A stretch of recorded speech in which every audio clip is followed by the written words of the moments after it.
I'm going to present periodontal abscess and its treatment.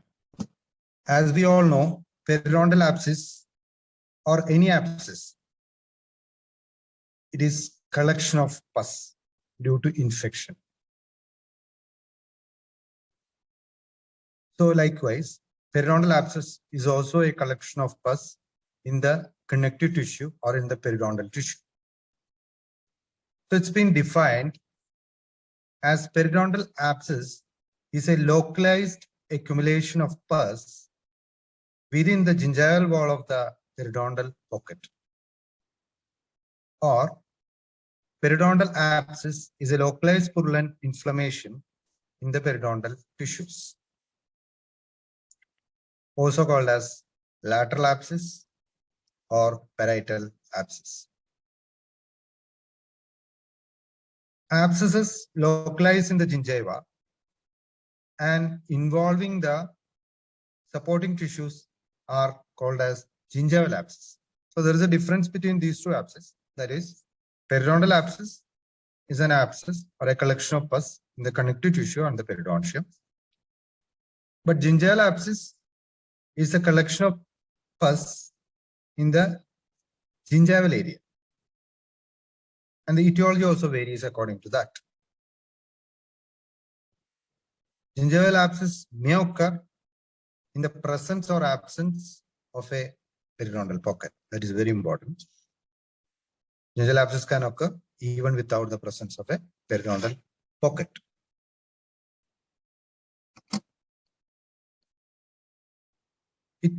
The periodontal abscess formation can occur in following ways. There are 3-4 pathways where periodontal abscess formation occurs. First one, it is an extension of infection from a periodontal pocket deeply into the supporting periodontal tissues and localization of the suppurative inflammatory process along the lateral aspect of the root. So that is very important. Usually it is found at the lateral aspect, not in the facial aspect. Most probably it is in the lateral aspect of the root. Secondly, lateral extension of the inflammation from the inner surface of the periodontal pocket into the connective tissue of the pocket wall. So this is another pathway. That is lateral extension of the inflammation from the inner surface of a periodontal pocket into the connective tissue of the pocket wall. Localization of the abscess results when drainage into the pocket space is impaired. A usual drainage of the pocket space is through the pocket, but when it is impaired, it takes another pathway and these type of abscesses occurs. Thirdly, in a pocket that describes a tortuous courses around the root, a periodontal abscess may form in the cul-de-sac, the deep end of which is shut off from the surface. So it's almost looks like a sac because one end is open and it's a tortuous way. It turns around the entire tooth and the abscess occurs in the other side. So that's why it is known as cul-de-sac.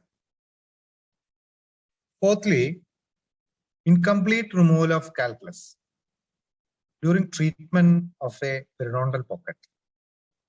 While debriding a periodontal pocket, if there is incomplete removal of the calculus, in this instance, the gingival wall shrinks because of the treatment. Naturally, when the inflammation is reduced, there will be a shrinkage of the tissue. So this shrinkage wall is shrinked, occluding the pocket orifice. And a periodontal abscess occurs in the sealed off portion of the pocket. Finally, periodontal pocket may occur in the absence of a periodontal disease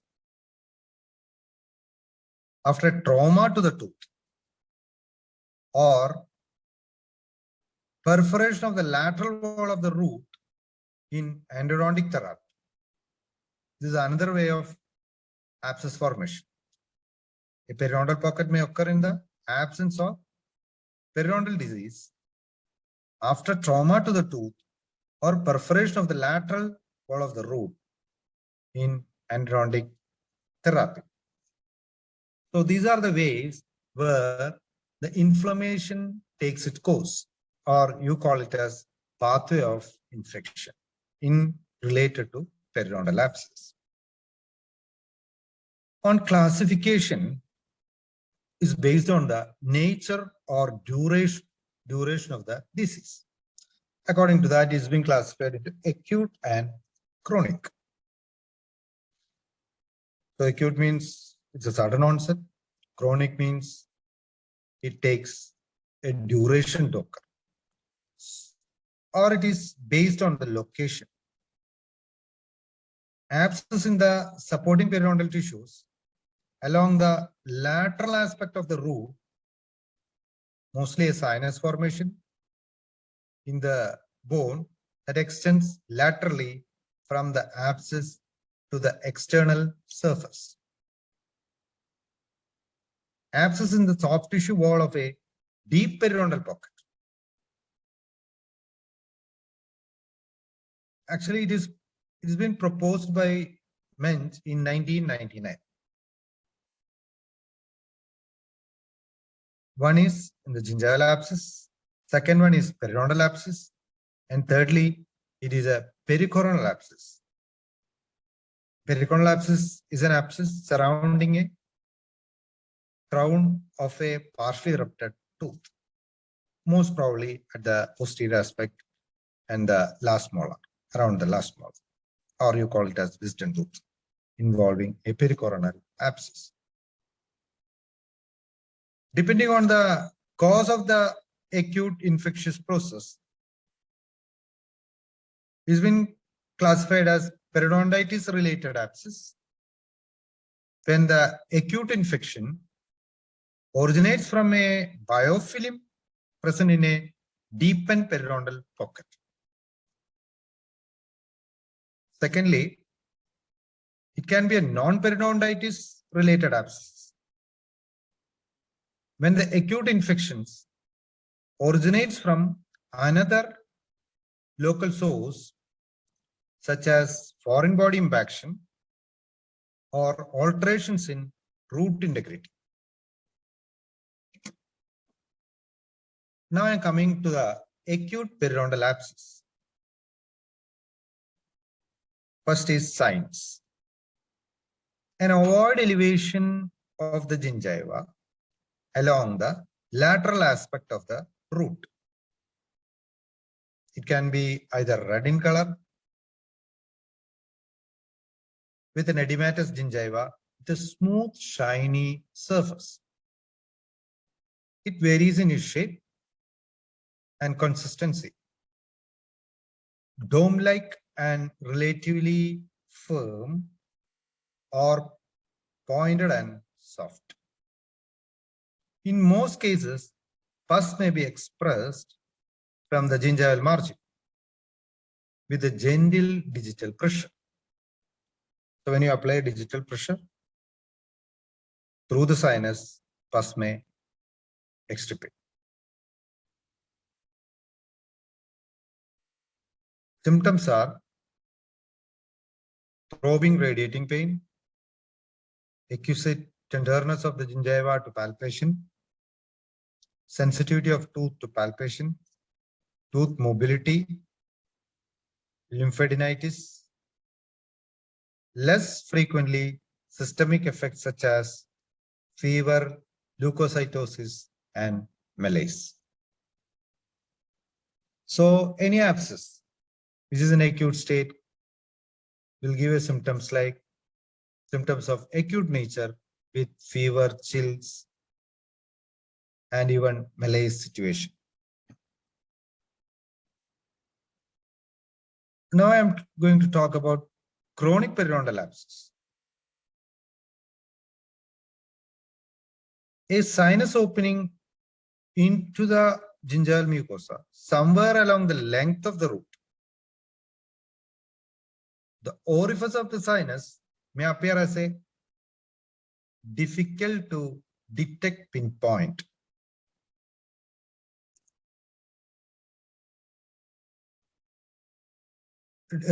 Difficult to detect pinpoint opening, which when probed reveals a sinus tract deep in the periodontium. The sinus may be covered by a small pink bead-like mass of granulation tissue. Many times it has been obscured, or even you check thoroughly, you'll see a orifice which is covered by a reddened granulation tissue and has been almost masked. Then symptoms are, may have a history of intermittent exudation, usually asymptomatic. Patient may report episodes of dull gnawing pain, slight elevation of the tooth, a desire to bite down on and grind the tooth. There's a tendency to press the tooth between, so the patient will get a relief, or he may grind the tooth.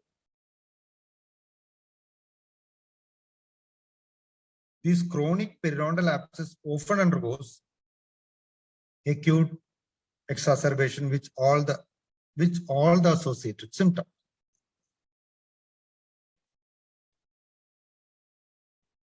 Now coming to the radiographic appearance of the periodontal abscess. When you look into the radiograph,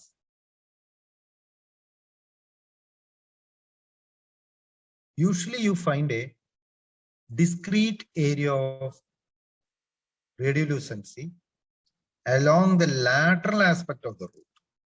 This is very typical feature of a periodontal abscess. So when you look into the IOPA, a radiograph, you'll see a discrete area of radiolucency along the lateral aspect of the root. That is one of the typical nature of the radiographic appearance of a periodontal abscess. However, the radiographic picture is often not typical because of many variables such as the following. First is because of the stages of the lesion. In the early stages, the acute periodontal abscess is extremely painful, but mostly presents no radiographic changes. Then this lesion extends to the bone, leading to its destruction, and there will be changes of morphological changes of the bone occurs. Thirdly, the localization of the lesion or localization of the abscess. Lesions in the soft tissue wall of a periodontal pocket are less likely to produce radiographic changes than those deep in the supporting tissues. Abscesses on the facial or lingual surface are obscured by the radio opacity of the root. Interproximal lesions are more likely to be visualized radiographically. Hence, radiograph alone cannot be relied on for the diagnosis of periodontal abscess. You can rely entirely on radiograph. It's not possible. Clinically, you have to correlate. So these are about the radiographic pictures.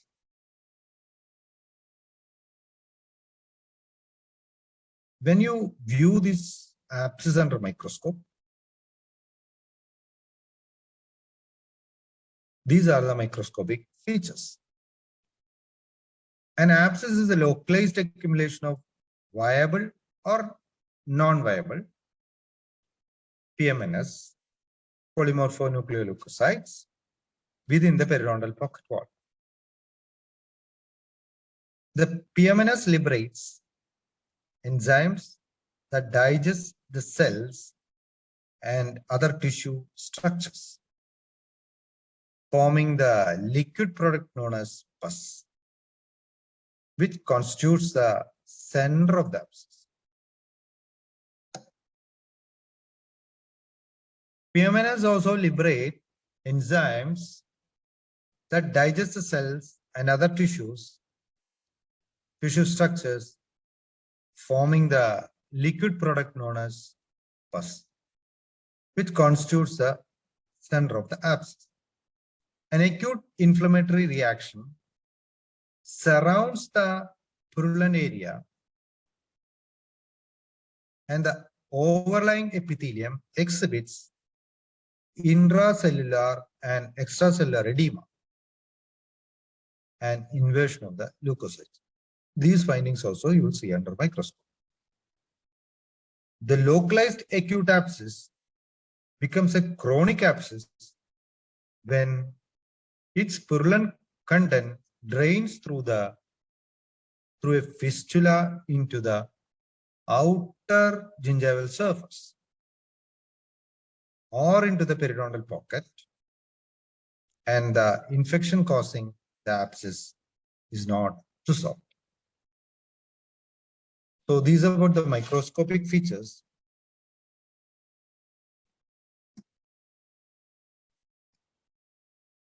Now I'm going into the microbiology of periodontal abscess. It's about the organisms in the periodontal abscess. So we all know that any abscess or any infection, there is a culprit. It is microbiota. So that microbiota mostly colonized primarily by gram-negative anaerobic rods, or otherwise known as pus-forming organisms, which is anaerobic in nature. These invading organisms were identified as gram-negative cocci, fusiforms, and spirochetes. Microorganisms that are prevalent are pre-intermedia, F. nucleatum, and P. gingivalis.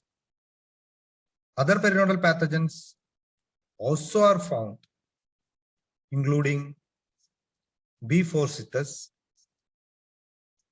Profella micros, Prevotella melanogenicus, and Capnophilia rectus. Invasive fungi is also seen. It's also found, interpreted as opportunist invaders.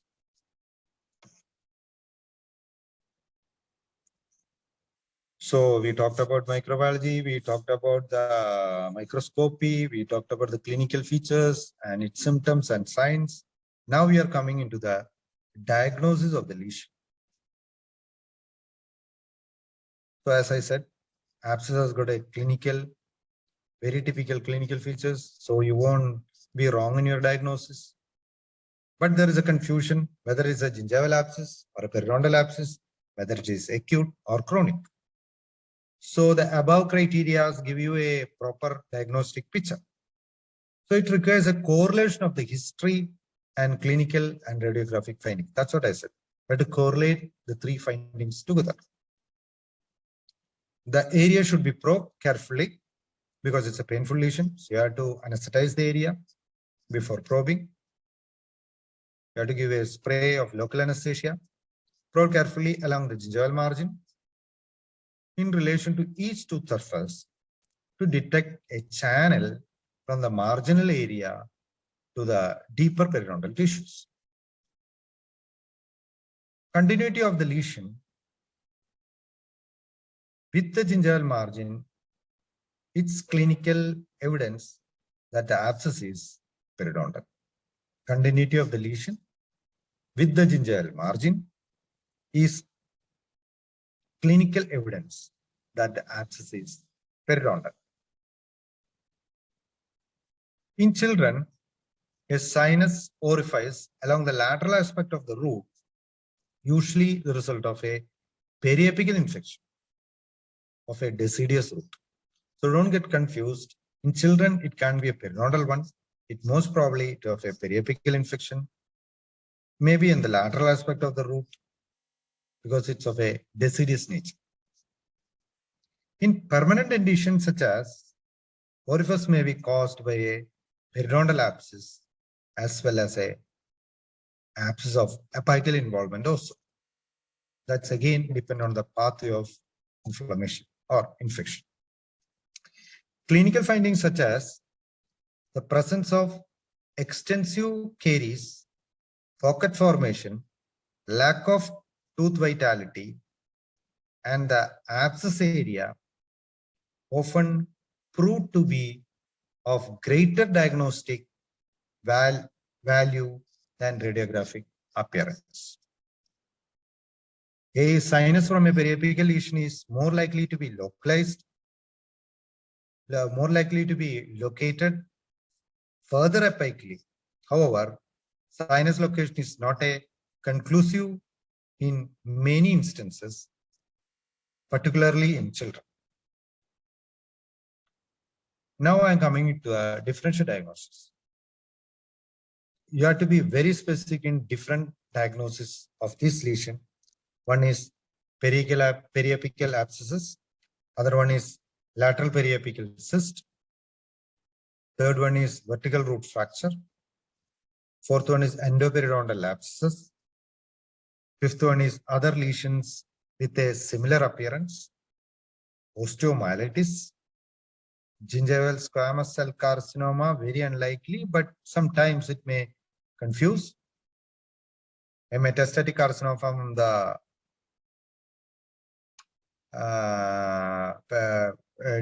metastatic carcinoma also usually very rarely from a pancreatic origin. And eosinophilic granuloma diagnosed by rapid bone destruction after periodontal therapy. These are the differential diagnoses. If you want to differentiate between gingival abscess, the principal differences between the periodontal and gingival abscess are the location and history, confined to the margin gingiva or interdental papilla, and often in previously disease-free areas. Usually an acute inflammation may be a reason of a foreign material poked into the gingiva. Then you have to differentiate it from a periapical abscess by pulp test to check for the vitality, or the swelling is localized, often with a fistulous opening in the apical area. This may be far from the offending tooth. Pain is usually severe, throbbing, and may last for days. Patient may not be able to locate the offending tooth. Pain associated with tooth movement or percussion can be severe. Now, finally, we are entering into the treatment side. Acute periodontal abscesses. The purpose of treatment of an acute abscess is to alleviate the pain, to control the spread of infection, and to establish drainage. As we know that there is rise in temperature, feverish feeling, malaise, chills, etc., etc., etc., a proper antibiotic regime has to be necessarily started. Drainage can be established by either of the ways. Drainage through the pocket. Area is anesthetized topically, and if necessary, LA can be given on the periphery of the abscess. Care to be taken not to inject into the swelling.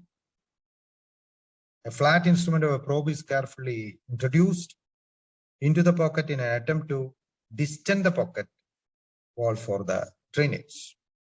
A curette can also be used, gently inserted into the pocket for further drain and gently curette the mass of the tissue internally. Drainage through the external incision. The abscess is isolated and dried with a gauze sponge. After topical anesthetic application or a LA, a blade is used to make a vertical incision through the most fluctuated part. That is very important, through the most fluctuated part of the swelling, extending to an area just apical to the abscess. A curette or a periosteal elevator is used to gently elevate the tissue to create drainage and the curettage, the granulomatous tissue in the internal aspect of the abscess. The external aspect of the abscess is gently pushed to drain the remaining purulent material and approximate the wound edges. Sutures are not usually required. After the drainage stops, the area is dried and painted with antiseptic, preferably iodine, betadine, iodine, etc. Patients without systemic complications are instructed to rinse often a solution of teaspoon of salt, as usual, warm water gargle with salt. Antibiotics and analgesics prescribed for patients with elevated temperature and pain.